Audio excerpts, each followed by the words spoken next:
Good morning everyone. Once again I welcome to all of you on my YouTube channel Medico Junctions. My dear friends, we are learning the pharmacology, and in my last lecture we learned principle of drug actions, in which we studied the principle of drug action like stimulation, depression, irritation, replacement and cytotoxic action of the drug. Today we are learning mechanism of drug actions. Mechanism of drug action means how the drug is exert their effect, that is called the mechanism of actions. Drug अपना action कैसे देती है, हम उस वे को बोलते हैं mechanism of drug action. And the fundamental mechanism of drug action can be classified into physical action,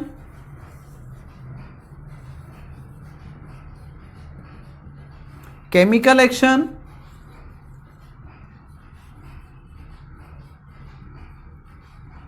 drug action through enzyme,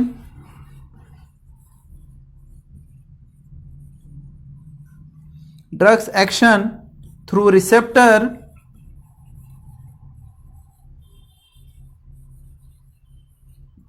and drugs also act through the ionic channels.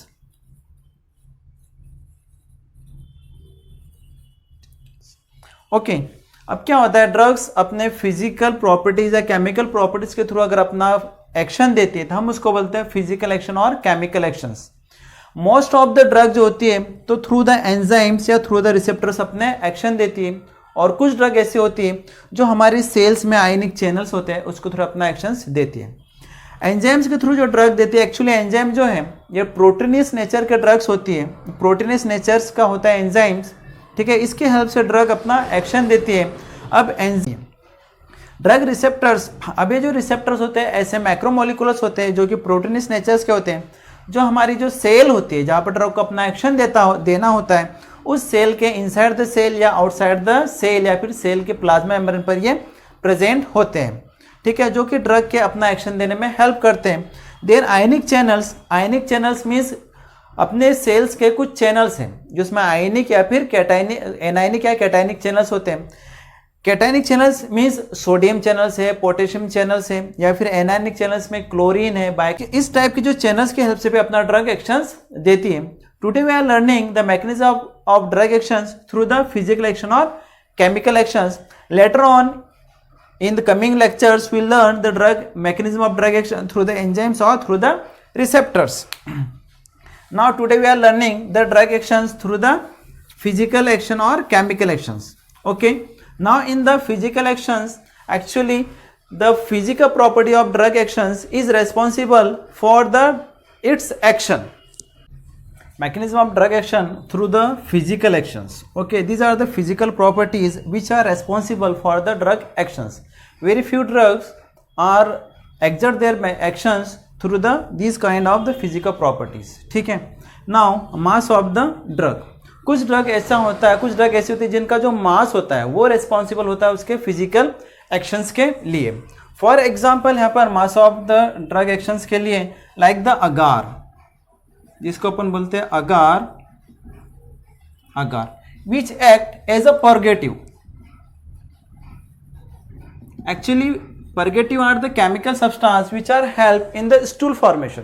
Purgative ऐसे chemical substance होते हैं जो क्या होते हैं, जब watery motion होते हैं तो उस केस में स्टूल फॉर्मेशन करने में हेल्प करते हैं. अभी जो अगार है, अगार क्या होता है, जब हमारी बॉडी में हम एडमिनिस्टर करते हैं इसको ओरली तो क्या है, वाटर के कंटेंट में आकर ये स्वेल हो जाएगा और इसका मास इंक्रीज हो जाता है. मास जब इंक्रीज होता है तो स्टूल फॉर्मेशन में हेल्प करता है, और उसका जो मास है वही फिजिकल मास ही उसका responsible for the drug actions के लिए, means as a purgative actions के लिए. तो हम उसको बोलते हैं agar is act through the physical form और मास ऑफ द ड्रग, ठीक है.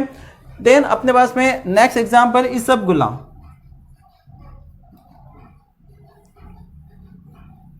ओके, इसबगोला या फिर ब्रान, इसबगोला ब्रान जो है इनका भी जो फिजिकल मास है वही रेस्पॉन्सिबल है ड्रग के एक्शंस के लिए, और ये एज अ लैक्सेटिव एक्ट करते हैं. Laxative in the sense, laxative क्या होता है कि in case of constipation stool को लूज करके बॉडी से उसको स्मूथली हमारी बॉडी से रिमूव करने में, डिफिकेशन को इजीली डिफिकेट करने में हेल्प करते हैं। तो क्या होता है, इनका जो इसबगोला जो ब्रान होता है, ये भी क्या, इनका जो मास होता है वही रेस्पॉन्सिबल होता है एज अ लैक्सेटिव एक्शंस के लिए। तो हम बोलते हैं drug action through the physical property like the mass of the drug. Now after the mass of the drug, the next physical property is adsorption property और mechanism of drug action through the physical action, and this physical property is the adsorption property. Okay, इसके लिए जो adsorption property के लिए जो example है like the charcoal, ठीक है, as well as एक है magnesium sulfate, sorry magnesium trisilicate।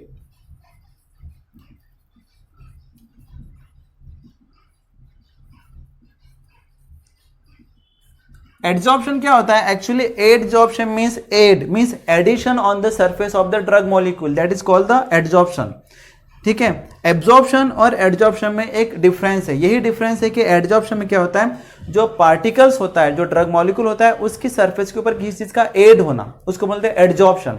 ठीक है, तो क्या होता है, जो चारकोल होता है जिसको हम बोलते हैं एक्टिवेटेड चारकोल, वो क्या करता है कि किसी भी पॉइजनिंग के केसेस में क्या करता है, जो पॉइजनस मॉलिक्यूल होता है उसको अपनी के ऊपर एड कर लेगा। ठीक है, और जिसके कारण से हेल्प होगा ये पॉइजनिंग में। तो क्या है इसकी प्रॉपर्टी है, एड्सॉर्प्शन करना। ठीक है, तो जो भी पॉइजनिंग केसेस में चारकोल को दिया जाता है, जो क्या करता है, उस पॉइजनस मॉलिक्यूल को अपने ऊपर वो एड कर लेता है। एज वेल एज जब गैस फॉर्मेशन होता है तब भी चारकोल यूज होता है। ठीक है, तो उस केस में क्या होता है, जो गैसेस मॉलिक्यूल है, जो कार्बन डाइऑक्साइड है, उस कार्बन डाइऑक्साइड को ये चारकोल अपने ऊपर ऐड कर लेगा, जिसके कारण से जो गैस की प्रॉब्लम है वो सॉल्व हो जाती है। Like that magnesium trisilicate, magnesium trisilicate भी क्या करता है, इसका जो action through the adsorption property के थ्रू होता है। ये जो ऐसा केमिकल मॉलिक्यूल है वो क्या करता है, एज अ एंटासिड वर्क करता है।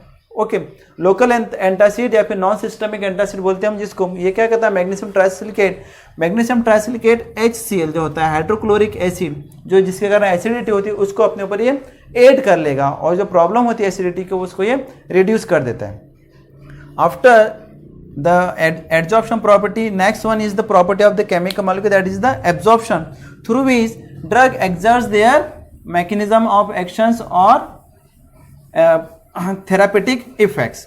अब ये जो एब्जॉर्प्शन है, एब्जॉर्प्शन का मीनिंग क्या होता है, किसी भी चीज को अपने अंदर पूरा कंप्लीटली एब्जॉर्ब कर लेना, अंदर ले लेना, ना कि सरफेस पर उसको ऐड करना। अगर सरफेस पर ऐड करना होता है तो हम इसको बोलते हैं एब्जॉर्प्शन। अब एब्जॉर्प्शन की जो प्रोसेस है, इसमें para amino benzoic acid, example क्या है इसका एब्जॉर्प्शन का, para amino benzoic acid.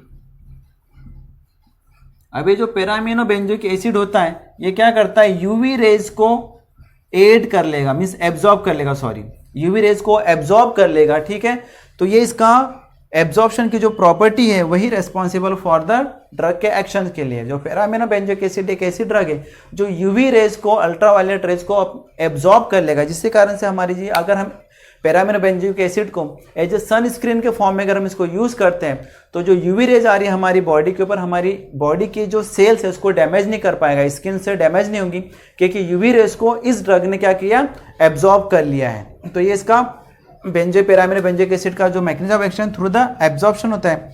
Now next one is the radio activity. अब रेडियो एक्टिविटी के थ्रू क्या होता है, जो ड्रग मॉलिक्यूल होता है जो रेडियो एक्टिव होते हैं या फिर रेडियो एक्टिव आइसोटोप्स होता है। फॉर एग्जाम्पल आयोडीन 131, आयोडीन जो है एक रेडियो एक्टिव मॉलिक्यूल है, सॉरी रेडियो एक्टिव है, और इसी के आइसोटोप्स। ठीक है, रेडियो एक्टिव नेचर होने के कारण हम इसको as a anti cancer therapy में, रेडिएशन थेरेपी में इसको यूज करते हैं कैंसर के ट्रीटमेंट्स के लिए। Okay, now electric charge. ठीक है, इलेक्ट्रिक चार्ज के थ्रू भी क्या होती है, ड्रग अपना एक्शन देती है। फॉर एग्जांपल हिपेरिन, हिपेरिन में क्या होता है, नेगेटिव चार्ज होता है हिपेरिन।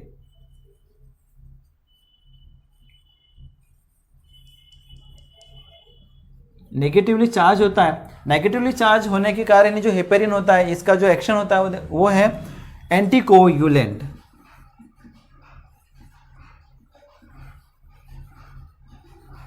एंटीकोगुलेंट्स की तरह ये एक्ट करता है हिपेरिन मीन्स ड्रग का क्लॉटिंग नहीं होने देता अपनी बॉडी के अंदर। अगर ड्रग नॉर्मली नेचुरली अगर फुल हो रहा है due to the heparin, otherwise clot हो जाता। इसी हिपेरिन की इस एंटीकोगुलेंट एक्टिविटी के कारण ही जो होता है, इसको अपन जब भी ड्रग सैंपल्स लेते हैं, ब्लड सैंपल लेते हैं, तो टेस्ट ट्यूब के अंदर अपन इसको यूज करते हैं हिपेरिन को, ठीक है। एज वेल एज जो हमारी ब्लड ट्रांसफ्यूजन होता है, तो जो ब्लड ट्रांसफ्यूजन के टाइम में जो ब्लड है वो कोगुलेट ना हो जाए, ठीक है, थक्का ना जम जाए, इसके लिए भी हिपेरिन का यूज किया जाता है। और जो हिपेरिन का जो एक्शन है, एंटीकोगुलेंट जो एक्शन है, that is just only through the due to the negatively charge, क्योंकि नेगेटिवली चार्ज होता है इसलिए अपना एक्शन देता है। Now next physical property of drug, that is the osmotic activity. Okay, osmotic activity पे किसमें, इसके थ्रू जो ड्रग अपना एक्शन देती है, that is the mannitol. Okay, mannitol जो है ये एक डायूरेटिक एक्शन देता है अपना।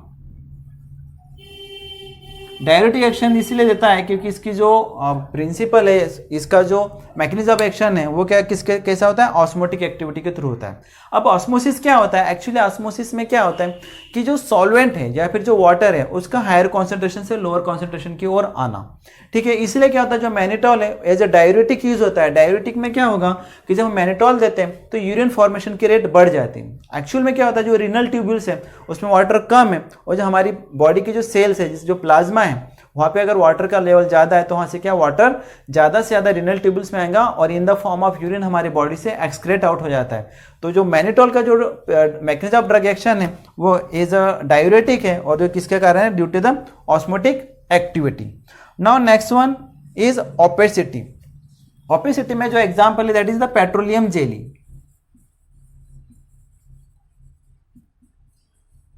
अभी जो पेट्रोलियम जेली जो अपना एक्शन देती है that is through the opacity. After the physical action of the drug, now we are learning the chemical actions of the drug, means mechanism of drug action through the chemical properties of any chemical molecules, ठीक है। Chemical properties में जो drug molecules होता है उसके जो chemical property क्या हो सकती है, like the antacids, oxidizing property, chelating property, acidifying as well as alkalizing property and cholestyramine sequestration property. अब इसको अपन वन बाय वन पढ़ते हैं कि ऐसी कौन सी ड्रग्स है जो इन फिजिकल प्रॉपर्टी पर बेस अपना मैकेनिज्म ऑफ एक्शन एडजस्ट करती है और हमें थेरापेटिक इफेक्ट्स देती है। Like the antacids. एंटासिड्स ऐसे केमिकल कंपाउंड्स होते हैं जो क्या होते हैं, हमारी जीआई ट्रैक्ट का जो एसिड है, स्टमक में जो एसिड है जिसके कारण हमें एसिडिटी हो रही उसको न्यूट्रलाइज कर देते हैं। आइडियली ये जो एसिड्स होते हैं, एंटासिड्स होते हैं, ये नॉन एब्जॉर्बिंग या फिर हम इसको बोलते हैं नॉन सिस्टमिक एंटासिड्स होते हैं। For example aluminium hydroxide gel, AlOH3, ठीक है। एल्यूमिनियम हाइड्रोक्साइड जेल क्या है, एक एंटासिड है। ये क्या करता है, न्यूट्रलाइज करेगा गैस्ट्रिक एसिड को, जिससे हमारे एसिडिटी कम हो जाती है। एल्यूमिनियम हाइड्रोक्साइड जेल के अलावा जितने भी नॉन सिस्टमिक एंटासिड है वो क्या करते हैं, हमारी बॉडी में जो स्टमक में एसिड है उसको न्यूट्रलाइज करके अपना एक्शन देते हैं, तो हम उसको बोलेंगे antacid. Now oxidizing agents. Oxidizing agents for example KMnO4। अभी जो KMnO4 है that is the potassium permanganate, ठीक है। ये इसकी जो ऑक्सीडाइजिंग प्रॉपर्टी होती है जिसके थ्रू क्या करता है, ऑक्सीडाइजिंग प्रॉपर्टी होने के कारण ये माइक्रो ऑर्गेनिजम्स को किल कर देता है, ठीक है। इसलिए हम जो KMnO4 को जो है केमिकल प्रॉपर्टी के थ्रू ये अपने माइक्रो ऑर्गेनिजम्स को किल करता है, इसलिए हम इसको एज अ एंटीबैक्टीरियल को यूज किया जाता है KMnO4 को। केवल इसको पाउडर फॉर्म में यूज करते हैं, जिसको हम लोकली जो होता है, लोकल वुंड जो होता है ओपन होता है उसके ऊपर हम पाउडर फॉर्म में इसको अपन अप्लाई कर देते हैं। नाउ चिलेटिंग एजेंट्स, ठीक है। चिलेटिंग एजेंट्स लाइक EDTA, ठीक है, या फिर हम बोल सकते हैं BAL डाइमरकेपिरोल, ठीक है। ये चिलेटिंग एजेंट्स एसिड एजेंट्स होते हैं। ये क्या करते हैं, हैवी मेटल्स के साथ में लाइक द आर्सेनिक के साथ में क्या करते हैं, ये चिलेट्स फॉर्मेशन करेंगे। चिलेट फॉर्मेशन का मतलब ये होता है कि फॉर एग्जांपल EDTA जो है ये चिलेट फॉर्मेशन अगर करता है लाइक आर्सेनिक, अगर ये आर्सेनिक के साथ में चिलेट फॉर्मेशन करेगा तो एक आर्सेनिक एक मॉलिक्यूल है, ये एब्जॉर्ब इजीली हो सकता है और हमारे ब्लड स्ट्रीम में जाकर हमें क्या करेगा, आर्सेनिक की टॉक्सिसिटी करेगा। या फिर अदर हैवी मेटल्स है जो हमारी बॉडी में जाकर क्या करते हैं, ये टॉक्सिसिटी प्रोड्यूस करते हैं। लेकिन जो EDTA है या फिर जो बाल है ये क्या करता है, ये अपने ऊपर EDTA, ठीक है, क्या करेगा, ये डिफरेंट बहुत ज़्यादा हैवी मेटल्स के मॉलिक्यूल को क्या करेगा, ये ऐड कर देगा।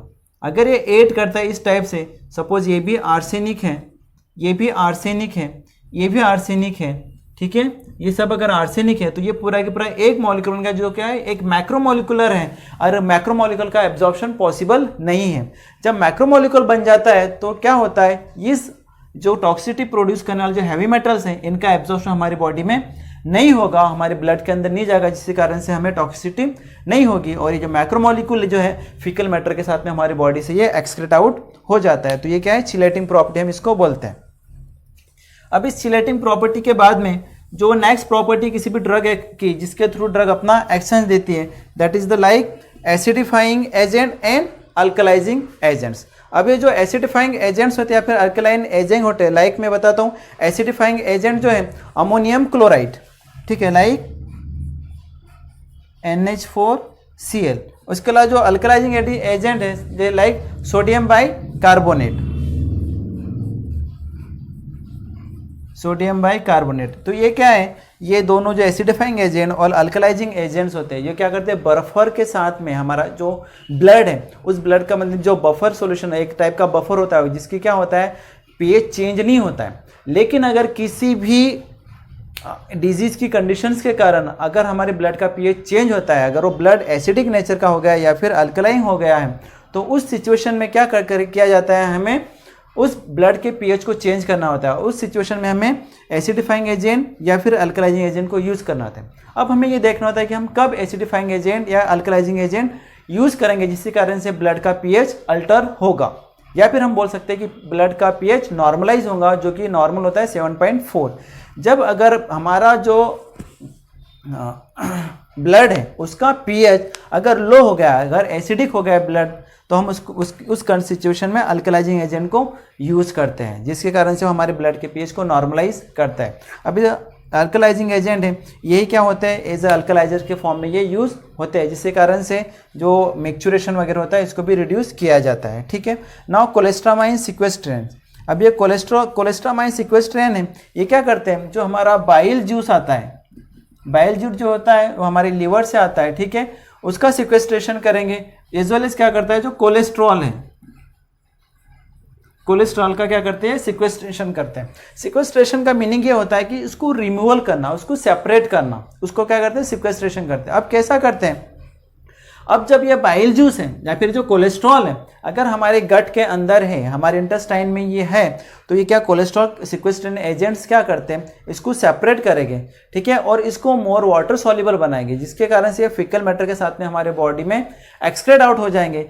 अगर इसका सिक्वेस्ट्रेशन अगर हो जाता है, सिक्वेस्ट्रेशन होने के कारण क्या होगा कि इनका एंट्रोहेपेटिक सर्कुलेशन नहीं होगा, मीन्स ये एब्जॉर्ब नहीं होंगे और फीकल मैटर के साथ में हमारी बॉडी से इजीली एक्सक्रेट आउट हो जाते हैं। इसलिए जो ऐसे ड्रग्स होते हैं जो कोलेस्ट्रॉल को लो करती है, कोलेस्ट्रॉल को नॉर्मलाइज करने में हेल्प करती है, हमारी बॉडी में अगर कोलेस्ट्रॉल लेवल ज़्यादा हो गया है, ठीक है, तो उस सिचुएशन में ये कोलेस्ट्रॉल सिक्वेस्ट्रिंग एजेंट्स है जिसको हम बोलते हैं कोलेस्ट्रामाइन सिक्वेस्ट्रिंग एजेंट यूज़ की जाती है, जो क्या करते हैं कोलेस्ट्रॉल के एब्जॉर्प्शन को रिड्यूस कर देगी या फिर एब्जॉर्ब नहीं होने देगी, ठीक है, जिसके कारण से हमारी बॉडी का जो कोलेस्ट्रॉल लेवल है वो नॉर्मलाइज रहता है।